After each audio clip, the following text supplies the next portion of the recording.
Bonjour à tous et bienvenue sur ce shot show artistique portant sur Armand. Armand Fernandez, dit Armand, naît à Nice en 1928 et meurt à New York en 2005. Son père, Antonio, issu d'une riche famille espagnole venant d'Algérie, était propriétaire d'un magasin de meubles et d'antiquités, rendant le jeune Armand familier à ces objets. Armand commence à peindre à 10 ans et à 19 ans, il rencontre Yves Klein, avec lequel il tissera de forts liens d'amitié.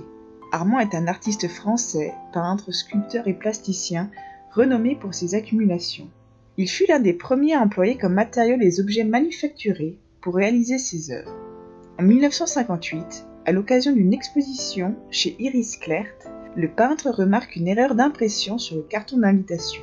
Armand était écrit sans D, et cela deviendra sa signature. Il choisit notamment de signer par son prénom et non son nom de famille, en hommage à Vincent van Gogh, qui terminait ses tableaux en les signant lui aussi de son prénom. La démarche d'Armand fait partie d'un vaste mouvement de redéfinition de l'art, nommé le Nouveau Réalisme, qui a débuté dans les années 1960. Ce mouvement, fondé par Yves Klein, prône le retour au réel de l'art jugé trop lyrique ou abstrait à cette époque. Mais ce retour au réel doit faire intervenir l'utilisation d'objets prélevés dans le quotidien. Ainsi, des fragments ou objets du réel non artistique se retrouvent sur la toile ou deviennent sculptures en écho au principe du ready-made. Armand s'est intéressé au statut de l'objet et au rapport que les sociétés modernes entretiennent avec celui-ci, entre sacralisation et consommation. Ces accumulations d'objets questionnent la quantité plus que l'objet lui-même. Elles renvoient à une image de profusion, en même temps qu'elle souligne le caractère périssable des produits de la société d'abondance. La société de consommation et la culture de masse deviennent le nouvel espace de l'art, qui se voit ici désacralisé. En d'autres mots, c'est le contenu de la vraie vie, prise dans ses aspects les moins attendus et les moins flatteurs, qui est retenu pour être mis au cœur de l'œuvre. En 1959, Armand fait ses premières sculptures, Poubelle, Accumulation.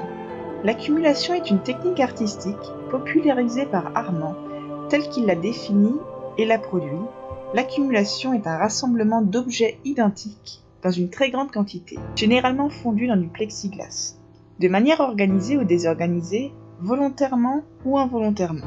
Cette technique sera évidemment souvent réinterprétée par la suite, donnant lieu à d'autres types d'accumulations différentes. Dans sa pratique de l'accumulation, Armand distinguait les accumulations pures, des fragments, des coupes, des poubelles et des colères ainsi que des monuments.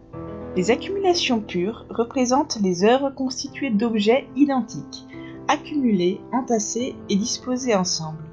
Elles évoquent la consommation de masse. Les fragmentations désignent plusieurs éléments identiques mais découpés selon quelques étapes progressives. Voir l'objet qui se décompose, se fragmente, était questionnant chez Armand. Le procédé peut se rapprocher des œuvres futuristes des années 1910, qui visaient avant tout à décomposer le mouvement et souligner l'impression de vitesse. Les coupes fonctionnent comme les fragmentations, mais sur un seul et même objet. Les poubelles sont des accumulations d'une multiplicité d'objets, mais tous différents, de manière désorganisée et chaotique. L'artiste accumule généralement des déchets dans des contenants en plexiglas. Il met ainsi les détritus en vitrine, comme si l'envers du décor se retrouvait soudainement sous le feu des projecteurs. Avec un peu d'imagination, ces œuvres pourraient presque avoir une dimension archéologique et un rôle historique, tant ces amoncellements d'ordures laissent souvent apparaître des noms de marques et des étiquettes de produits, symbolisant une époque et une histoire. C'est ainsi qu'il organise en 1960 l'exposition Le Plein, en réponse à l'exposition du vide d'Yves Klein. Cette exposition consiste en l'accumulation de détritus afin de transformer la galerie en véritable poubelle géante. Les colères sont des mises en scène jouées par Armand en personne, dans lesquelles il détruisait un objet, comme un piano ou une télévision, et en gardant l'accumulation des débris ou des fragments. Il nous rappelle ainsi que consommer, c'est détruire. On peut y voir une allégorie du temps qui passe. Pour finir, les monuments sont des accumulations d'objets massifs à une échelle gigantesque. Découvrons à présent deux œuvres de l'artiste en détail. Home Sweet Home. Cette photographie de l'œuvre fait voir de vieux objets, des masques à gaz, accumulés, serrés les uns contre les autres, de haut en bas et de droite à gauche, à l'intérieur d'une boîte fermée par un plexiglas. Dans les deux rangées du bas, les tuyaux flexibles des masques sont repliés et tordus. Au-dessus, les masques laissent pendre ces tuyaux et leur filtrent vers le bas.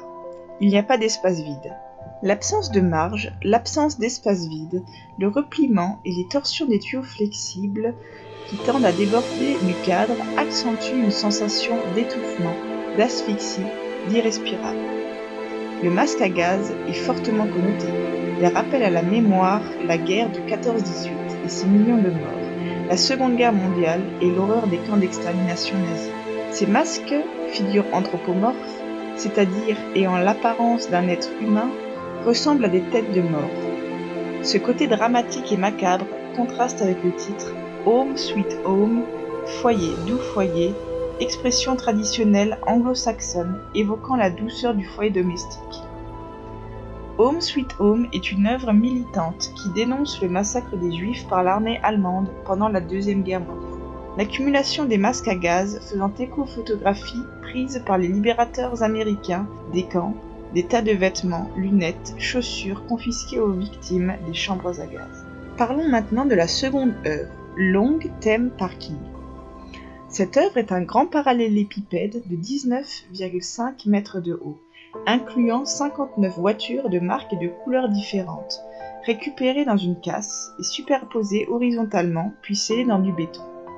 Ce socle en béton de 8 mètres sur 8 comporte un vide central d'1 mètre sur 1 qui permet de descendre à l'intérieur de la sculpture. Les voitures sont calées entre ce vide central et un coffrage en bois. Avant que ne soit coulé le béton à la pompe, chaque voiture est aspergée d'un produit isolant sur la surface visible afin que le béton n'attaque pas la peinture. Une fois le coffrage retiré, le béton est cassé autour des voitures, elles-mêmes remplies de béton. La construction a duré 6 mois et son coût s'est élevé à plus d'1 million de francs. Pour tout entretien, la sculpture est nettoyée au Karcher tous les 3 ans afin de décoller les mousses et fait l'objet d'une révision de sécurité. La sculpture, selon les vœux de l'artiste, devrait partir en miettes au fil des ans. Armand souhaitait que les pneus pourrissent, que les carcasses s'effritent et que les voitures finissent par apparaître en négatif, le béton portant les empreintes comme un fossile. Pour conclure, Armand dénonce à la fois la dimension matérialiste de nos vies en accumulant et en détruisant les objets, mais nous rappelle aussi qu'après notre mort, ces derniers subsistent. Armand n'aurait-il pas créé en quelque sorte les vanités contemporaines ?